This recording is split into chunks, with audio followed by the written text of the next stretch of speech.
नमस्कार दोस्तों, आज हम लेकर आए हैं एक ऐसी खबर जो सिर्फ भारत और पाकिस्तान के राइवलरी तक सीमित नहीं है। यह है टेररिज्म के खिलाफ भारत की ग्लोबल पोजीशनिंग की कहानी, सीधा यूनाइटेड नेशन जनरल असेंबली यानी यूएनजीए से। इंडिया के external affairs minister doctor S Jaishankar podium पर आते हैं और शुरू करते हैं अपना स्पीच, नमस्कार from people of Bharat. Opening line से ही साफ था, यह सिर्फ एक डिप्लोमेटिक एड्रेस नहीं है, यह था एक स्ट्रॉन्ग और अनअपोलोजेटिक मैसेज अगेंस्ट टेररिज्म। इसको बहुत सारे इंडियन और इंटरनेशनल मीडिया ने कवर किया है। आप देख सकते हैं जहां एस जयशंकर ने कहा, major international terrorist attack are traced back to that one country, और बिना नाम लिए उन्होंने पाकिस्तान को एपी सेंटर ऑफ टेररिज्म बताया। और यहाँ से शुरू होती है असली कहानी। इंडिया ने अपने राइट टू रिप्लाई में कहा, और ये लाइन सुनिए जो Rentala Srinivas, second secretary at India's UN mission ने कही। Telling that a neighbor who was not named chose to nevertheless respond and admit their long-standing practice of cross-border terrorism. Pakistan ने रिएक्ट किया और भारत ने उस रिएक्शन को माना एक इम्प्लिसिट एडमिशन, मतलब बिना नाम लिए भी पाकिस्तान ने खुद मान लिया कि बात उसी की हो रही है। अब थोड़ा बैकग्राउंड में जाते हैं। अप्रैल 2025 में पहलगाम टेररिस्ट अटैक हुआ था, जिसमें 26 इनोसेंट टूरिस्ट मारे गए थे। इस बारबेरिक अटैक की जिम्मेदारी ली थी द रेसिस्टेंस फ्रंट ने, जो लश्कर ए तैयबा का प्रॉक्सी है। उसके बाद इस हमला का बदला लेने के लिए इंडिया ने लॉन्च किया ऑपरेशन सिंदूर और पाकिस्तान के सभी टेररिस्ट इंफ्रास्ट्रक्चर को टारगेट किया। जयशंकर ने कहा, India exercised its right to defend its people and brought perpetrator to justice. आप इस वीडियो में देखिए कैसे जयशंकर ने पाकिस्तान को धूल चटा दी।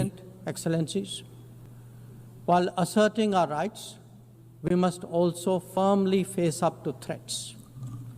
Countering terrorism is a particular priority because it synthesizes bigotry, violence, intolerance, and fear. India has confronted this challenge since independence, having a neighbor that is an epicenter of global terrorism. For decades now, major international terrorist attacks are traced back to that one country. UN's designated list of terrorists. सोचिए, यह सिर्फ एक regional issue नहीं है। S Jaishankar ने कहा, those who condone nations that sponsor terror will find that it's come back to bite them। यानी जो देश टेररिज्म को इग्नोर करते हैं वो खुद भी उसके शिकार बन जाते हैं।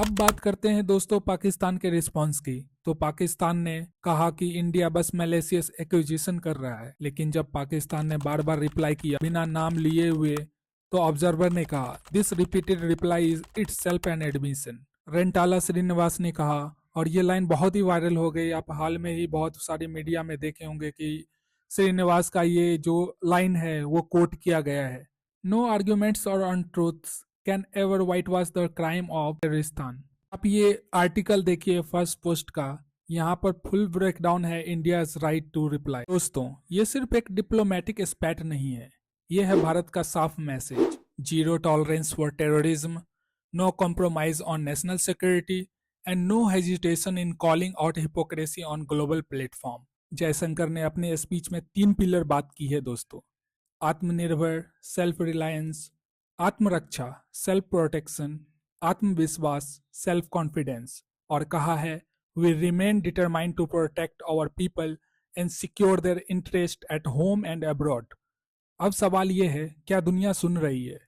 इंडिया ने कहा, UN designated list of terrorists are replete with nationals of that one country। और ये बात सिर्फ एक एक्विजिशन नहीं है दोस्तों, यह एक डॉक्यूमेंटेड फैक्ट है। जब एक देश ओपनली टेररिज्म को ग्लोरीफाई करता है, जब टेरर हब्स इंडस्ट्रियल स्केल पे ऑपरेट होते हैं, तो क्या दुनिया चुप रहेगी? आप ये फाइनेंशियल एक्सप्रेस के आर्टिकल देखिए जहां एस जयशंकर ने कहा, financing of terrorism must be choked, prominent terrorist must be sanctioned, relentless pressure must be applied on the entire terrorism ecosystem। तो दोस्तों, यूएनजीए 2025 में एक बार फिर दिखा दिया, भारत अब सिर्फ रिएक्ट नहीं करता, वो लीड करता है। टेररिज्म के खिलाफ भारत का स्टांस है क्लियर, फॉर्म एंड फियरलेस।